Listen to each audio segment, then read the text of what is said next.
Ce soir, Bezat Hashem, c'est la Iloula de notre maître Rabbi Mordechai Eliyahu, Zecher Sadiq Vekadosh Libracha. Rabbi Mordechai Eliyahu, c'était un des Rishon LeZion en Israël, le grand rabbin d'Israël. Il était juste après Maran Rav Ovadia Yosef, Zecher Sadiq Vekadosh Libracha. On va parler un petit peu de la vie de Rabbi Mordechai Eliyahu et un peu les nissim qu'il a fait dans sa vie. C'est vrai que peut-être on ne le connaît pas assez.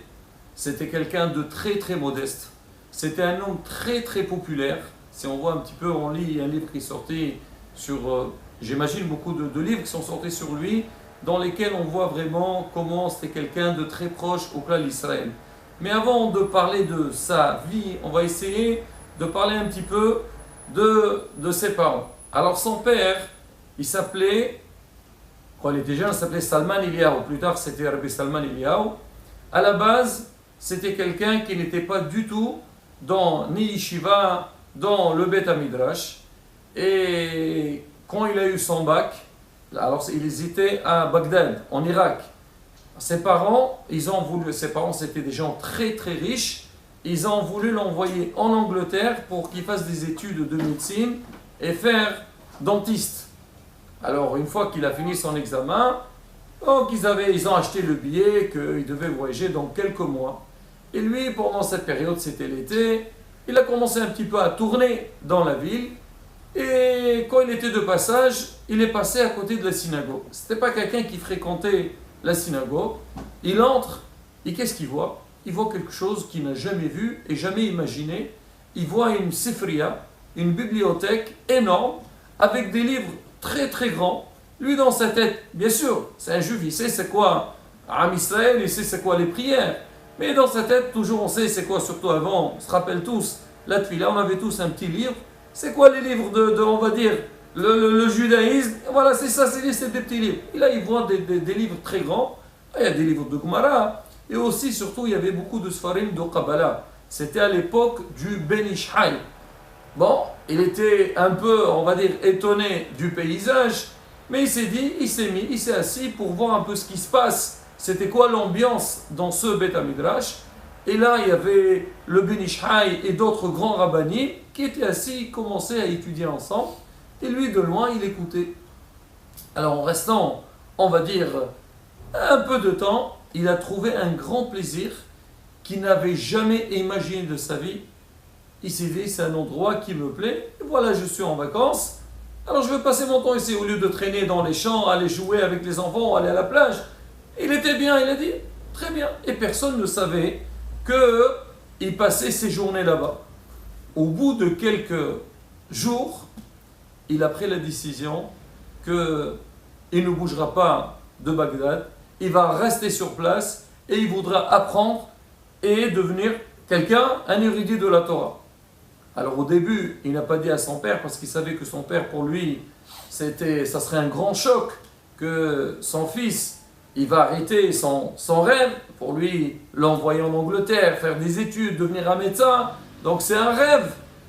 Mais quand, on va dire, les jours de départ s'approchaient, il va chez son père et dit, écoutez papa, je ne voudrais pas partir, j'ai trouvé mon bonheur ailleurs. Il dit quoi? Ça veut dire quoi ton bonheur ailleurs? Il lui a dit, voilà papa, j'ai envie de rester ici à Bagdad. Tu fais quoi? Tu as trouvé une fac, une université à Bagdad? Il dit, non, j'ai rien trouvé, mais moi, je voudrais étudier la Torah. Alors le père, il entend ça, pour lui c'était un choc. Quoi? Aller étudier la Torah, déjà de son jeune âge, il n'a pas amené au Talmud Torah, il lui a pas enseigné, bon peut-être il avait appris un petit peu, mais c'était pas un érudit de la Torah. Il dit, écoute mon fils, ne joue pas avec le feu. Tu sais, c'est un rêve pour moi que tu ailles, tu finisses tes études, tu deviens médecin, et là tu me dis tu vas tout arrêter. Il lui dit, écoutez papa, j'ai goûté le ta'am, le vrai goût de la vie dans les mots de la Torah, je ne voudrais pas partir. Bien sûr, le père ne pouvait pas le convaincre pour partir, parce qu'il ne voulait pas partir. Il lui a dit, écoute mon fils, alors si tu ne pars pas, sache-le, que tu seras déshérité de mes biens, en tous les cas, ça ira très mal pour toi. Et il est resté à Bagdad. Alors, j'ai entendu, c'est qu'au bout d'une année, Après un an, il est parti voir le Ben Ishraï. Le Ben Ishraï, il était Zaqen ou Svayamim, c'était quelqu'un de très vieux. Il toquait à sa porte.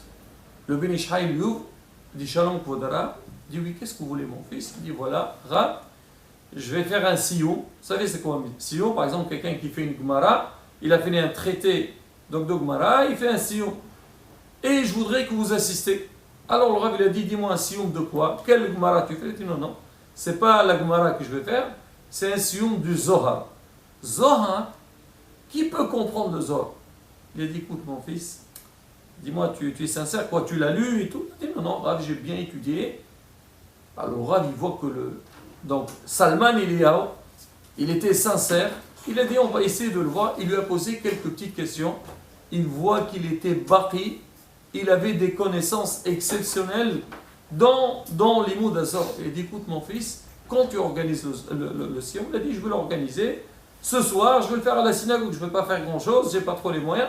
Il a dit, ne t'inquiète pas mon fils, ce soir je serai là et je viendrai vraiment avec tout l'honneur qu'il faut. Et il a assisté à ce sion-là. Donc très vite, en très peu de temps, il est devenu un Baqi Elyon dans les Nistarot, donc dans la Torah cachée.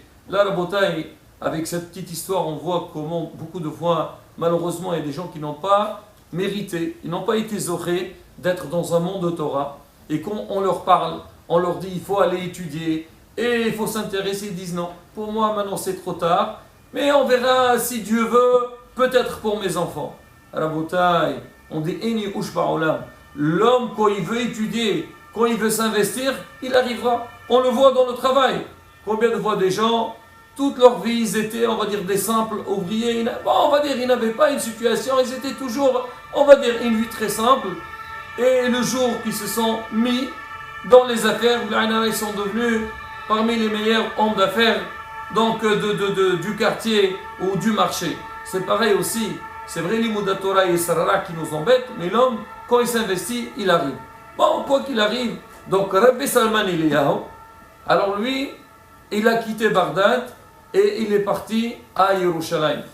Alors bien sûr, quand il est arrivé à Yerushalayim, il va aller, quel Beth Midrash? Il va aller dans un Beth Midrash dans lequel on étudie la Kabbalah. La Kabbalah, c'est pas donné pour tout le monde, mais à leur époque, bon, ils avaient beaucoup de zchuyot. Et il est parti là-bas, il a commencé à étudier, ils ont vu en lui quelqu'un de très très érudit, quelqu'un de très compétent dans la Kabbalah. Et il y a le Rav Satra, il est venu le voir. Il lui a dit, écoutez, je vois en vous un Talmid Hacham, quelqu'un disons, vous êtes bien dans le domaine de la Kabbalah, est-ce que vous voulez, donc je voudrais vous présenter ma sœur. Il a dit, mais écoutez, moi je suis un Ani Maroud, on raconte sur lui que les chaussures qu'il portait, il n'y avait pas de semelle. Tellement il était pauvre. Alors Rav Satra, il va voir sa sœur et lui dit, écoute, j'ai trouvé un Iloui, un grand Talmid Hacham, est-ce que tu es prête à te marier avec lui? Elle lui dit, écoute mon frère, je sais si tu me le proposes, ça doit être quelqu'un de bien, mais je voudrais quand même savoir de qui il s'agit. On a amené le Bahour, on a parlé un petit peu, et elle a vu qu'il était très très pauvre. Il a dit, quoi, je veux me marier avec quelqu'un, c'est quoi? Qu'est-ce que tu me promets derrière, me marier avec quelqu'un comme celui-là? C'est quoi mon avenir? Il a dit, écoute, moi je cherche ni argent, ni plaisir. Je veux une seule chose. Est-ce que il me promet, donc ce rabbin-là, que si je me marie avec lui, que j'aurai des enfants Talmidei Hachamim? On demande à Rabbi Salman Eliyahu, alors il leur a dit, il n'y a pas de souci. Be'ezrat Hashem, moi je lui garantirai Be'ezrat Hashem qu'elle aura un grand Talmid Hacham. Effectivement, ils se sont mariés ensemble. Et qui est sorti de Rabbi Mordechai Eliyahu, à Rishon LeZion? Shalom, tu connais le Mordechai? Gaon Atzum, le Rishon LeZion, il est devenu quelqu'un de très... Bon, on va raconter Be'ezrat Hashem dans le prochain cours quelques histoires. C'est surtout, il était très apprécié par beaucoup de rabbanim et surtout avec Baba Saleh. Il y a aussi des histoires avec lui, mais une toute petite histoire pour finir, c'est que il y avait une fois Baba Saleh, alors Rabbi Mordechai Eliyahu, il habitait Yerushalayim, et il était Dayan à Beersheba. Alors un jour, le Rabbi Baba Saleh, il était à Netivot, il envoie son shaliach, il lui dit tu vas chez Rabbi Mordechai Eliyahu, tu lui dis que ce soir je fais une fête, je veux qu'il soit présent. Alors le shaliach, il va chez Rabbi Mordechai Eliyahu, il lui dit voilà, tu es invité par Baba Saleh. Et il lui dit tu dis au Rav que je ne peux pas venir parce que Rabbi Mordechai Eliyahu, il était dans l'année de sa mère. Et dans une sorda, il va avoir des chansons, il y a la simha et tout, et lui, il n'a pas le droit. Alors le shaliach, il revient à Netivot, il dit à Baba Saleh, tu lui dis, qui vient? Moi, j'ai décrété, il faut qu'il vienne, il doit venir. C'est commandé Hora Atrav. Le Rav, il a tranché. Le shaliach, il repart chez Rabbi Mordechai Eliyahu, il lui dit les mots de Baba Saleh. Alors il dit, écoute, c'est Baba Saleh, il a dit, il faut que je vienne, il est venu.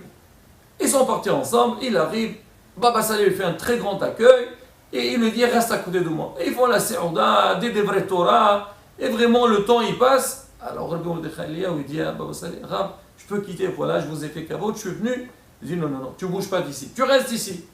Et le temps il avance, le Rabbi veut partir, tu restes ici. 11h30 du soir, il dit Rav, c'est trop tard. Il dit non, tu ne bouges pas. Et là sur le champ, qu'est-ce qu'on voit? On voit des policiers qui arrivent dans la maison de Baba Saleh, et ils leur disent Rabbi Mordechai Eliyahu, il est là? Il dit oui, il est là. Il dit oh, Baruch Hashem, Baruch Hashem. Baba Saleh, il a commencé à rigoler. Il dit qu'est-ce qui se passe? Qu'est-ce que vous voulez chez Rabbi Mordechai Eliyahu? Ils lui ont dit écoutez, aujourd'hui il y a quelque chose de très grave à Beersheba. Il y a eu un din Torah, il y avait quelqu'un, un des gens, on va dire des puissants de la ville, et il avait un problème avec une personne, et le Bédin, il a tranché que ce monsieur-là, il devait payer donc à son rival, à l'autre personne. Et lui, il n'a pas apprécié le psardin qu'on a fait. Qu'est-ce qu'il a fait? Il a dit comme ça, il tranche dans le Bédin. Moi, je vais m'occuper des rabbanim qui ont pris cette décision-là. Qu'est-ce qu'il a fait? Il a commencé, il est parti chez le premier Dayan, il est entré chez lui, il lui a donné des coups, et moi, il a massacré. Il a fini avec le premier, et il est passé voir le deuxième. Alors, entre-temps, la police, elle a entendu ce que ce monsieur il était en train de faire, et qu'est-ce qu'il comptait faire? Et on leur a dit qu'il a déjà touché 2 rabbanim, il compte toucher le 3e. Alors, il devait partir chez qui le 3e? C'était Rabbi Mordechai Eliyahu. Et depuis, on est parti dans sa maison pour le protéger, on ne l'a pas trouvé à la maison, on était très angoissés. On a dit peut-être ce monsieur Hashim Ishmael, il a kidnappé le Rav, et il a fait du mal au Rav, et on a tout fait. On imagine un peu le service secret d'Israël. Alors, on a tout fait pour changer. Et là, on nous a dit qu'il était chez vous, on est venu voir que, effectivement, qu'il est là. Alors, Rabbi Mordechai Eliyahu, quand il entend cette histoire, il a compris pourquoi Baba Saleh l'avait invité. En fait, Baba Saleh l'avait avec Ruh HaKodesh, qu'on voulait Hasbi Shalom lui faire du mal, et il a fait appel à lui pour le protéger. Là, Rabotai, donc voilà quelques histoires, un peu la vie de Rabbi Mordechai. Mais attaché au prochain cours, on va faire des réelles histoires avec des nissim et niflaot qu'il a fait. Moreno Harab, Schuto Tagen Aleno, Amen, Kene Rasson.